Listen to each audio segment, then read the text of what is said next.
Hello, and welcome to a video lecture for Mr. Mosier's American History class. I'm Mr. Mosier, and I'm here today to talk to you about the Declaration of Independence. The Declaration of Independence is one of our very important founding documents as Americans. It sort of sets out a mission statement, a belief system of what we believe are important values of Americans. And as we look throughout the course of American history this year, this document will keep coming back, as future generations of Americans will always come back to this document, this founding document, and we'll examine our society and see if we are living up to those beliefs of this particular document. So it's really essential to understand kind of the critical elements and attributes of this particular document in American history, because it says so much about what we believe as a nation. The textbook readings for this particular lecture comes from Chapter 4, Section 2 in the textbook, pages 118 to 121. That's the section that deals with the history behind the Declaration of Independence. And the actual document itself can be found on page 122 to 125.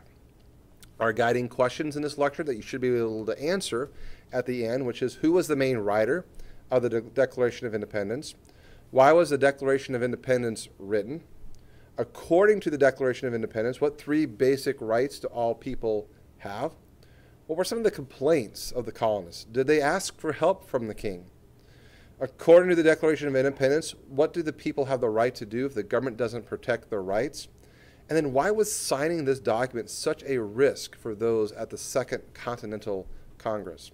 So what are some of the basics of the Declaration of Independence? Well, the author behind the Declaration of Independence, is mostly given credit to one gentleman, Thomas Jefferson. He will be the chief writer of this document. However, it actually was a committee that the Second Continental Congress formed, and it included other members such as John Adams, a very well-known famous patriot, Benjamin Franklin, Robert R. Livingston, and Roger Sherman. However, the majority of the text of the document comes from the writings of Thomas Jefferson. This document will be adopted on July 4th, 1776 in Philadelphia, Pennsylvania. This is why we celebrate Independence Day. Now, a little trivia fact is we actually voted for independence as a group of colonies on July 2nd. The document of the Declaration of Independence will not be approved until July 4th. Now, why is this document important? Well, this document is important because it basically was the American colonies declaring their independence from Great Britain. They basically were telling the world and the King of England and British Parliament that we were no longer going to be part of them. An easy way to remembering the importance of the document is thinking of it as one of the world's most famous breakup letters. That's really what it was intended for. It was to let the world and to let the American colonists and to let British government and the king know we are no longer part of you. We are going to form our own country. And that's why this document also has proven to be such an important document. Now, there are some important elements to the Declaration of Independence that are something that keeps coming up throughout the course of the year and are important concepts that have a solid grasp on. There is a line at the very beginning of towards the very beginning of the Declaration of Independence where it says, "We hold these truths to be self-evident, that all men are created equal, that they are endowed by their Creator with certain unalienable rights, that among these are life, liberty, and the pursuit of happiness." This has kind of come down as sort of our nation's motto, kind of what we believe in as a nation. Natural rights was a theory or a belief from this time period that felt that these are things that people were born with. The government didn't give them to you, or they couldn't take them away from you. And so these natural rights, which are life, liberty, and the pursuit of happiness, was very important to be included, especially towards the beginning of the document. Thomas Jefferson and the founding fathers are trying to make a case saying these are some of the rights that we have as humans: life, liberty, and the pursuit of happiness. And we are going to tell you how these rights have been taken away from by the British government, by the British Parliament, and by the King of England. So life, liberty, and the pursuit of happiness were important elements to understanding the Declaration of Independence. Now, a lot of the Declaration of Independence is basically a list of grievances. complaints that the colonists are alleging against the British government, the British Parliament, and the British King. So there's really a long list of problems that are basically listed in the document. They wanted to make it very clear to the world, to the other colonists in America, that the king and the British government had done a lot of bad things to the colonies. And they had a reason to be really upset with them and a reason to break up with them, to break away from them. Now, the three big ones, or the four big ones, that I would like you to remember for this particular document are these ones. One of the biggest complaints that the colonists had was the suspending of trials by jury. This was a British law practice that if you got accused of a crime, you had a right to have a jury of your peers decide your guilt or your innocence. That had been taken away from because of the actions that were going on in the colonies by the British government. And so the colonists were very angry and upset that as British citizens, they didn't have those rights of a trial by jury. Now, this will become important after the Declaration of Independence, because when we create our own government under the Constitution and we write a Bill of Rights of our protections as American citizens, one of the rights we have guaranteed today is still that practice of that if we are accused of a crime and it goes to a trial, that decision of our innocence or our guilt is decided by a jury of our peers. Another complaint that the colonists waged in the Declaration of Independence against the British government was the quartering of British troops. This was the idea of forcing American homes to house British soldiers. This was a huge inconvenience for the American colonists, and it really frustrated and annoyed them. And it frustrated them so much that, again, when we wrote our Bill of Rights, that listing of protections we have as American citizens, this is one they include in there. We don't think about this one very much anymore because we don't have problems with soldiers staying in our homes and forcing themselves into our homes, but it's still a protection in our Bill of Rights. The third problem that was waged against the British government in the Declaration of Independence was the hiring of mercenaries to harass and kill the colonists. This is referring to those Hessian German soldiers that were being contracted and hired out to come in to restore law and order.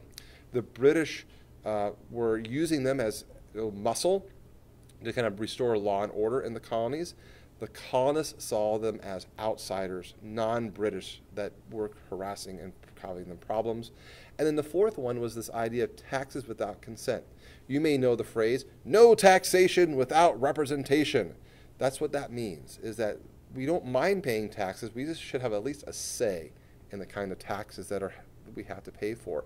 And that was a huge complaint with the Stamp Act, the Sugar Act, the Townshend duties, the Townshend Acts, all those taxes that the Parliament in London passed that the colonists had to pay. The colonists felt that's not fair, we didn't get a choice. So another important aspect of the Declaration of Independence is sort of a conversation that Jefferson and the Founding Fathers are having with the British government. So they kind of laid out, here are our natural rights. These are the things that we have the right to have: life, liberty, and the pursuit of happiness. They make an argument and a case with a lot of evidence of here's all the things that you've done against us, to basically say, you kind of treated us wrong here a little bit. You've been kind of a little bit of a mean to us. The document also goes in and says, that we've tried to talk to you. We've tried to express those concerns to you throughout this conflict, dating all the way back to 1763 with the proclamation of 1763. So this has been going on for years. And so in the document, the Declaration of Independence, they're saying, we try to talk to you, King. And the king was like, hey, whatever, I'm not going to listen to you. I'm the king. I don't have to listen to you.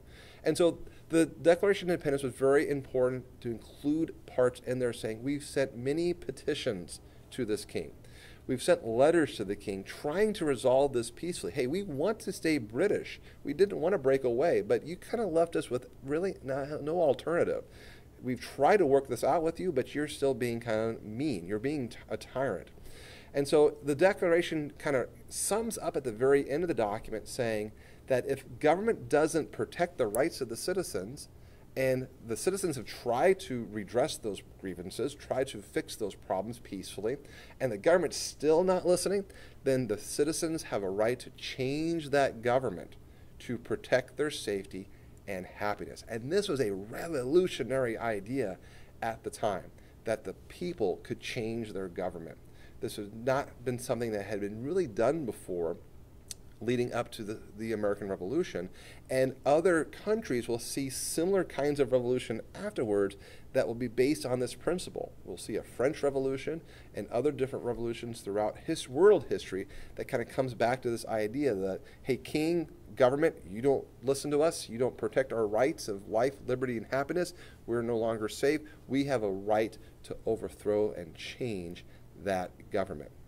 The last line of the Declaration of Independence says, "And for the support of this declaration, with a firm reliance on the protection of divine providence, we mutually pledge to each other our lives, our fortunes, and our sacred honor." So what do you think that means? Ben Franklin probably summed it up best. Supposedly during the convention, after they voted on this, Franklin said, surely we will all hang together, or most assuredly we will all hang separately. The act of the Declaration of Independence was an act of treason against the royal crown and the British government.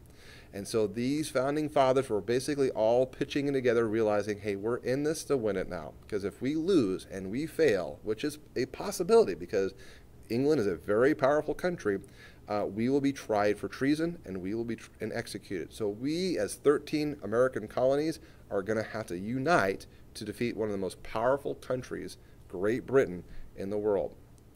Thanks for listening today. As always, if you have questions, please make sure you come talk to your teacher.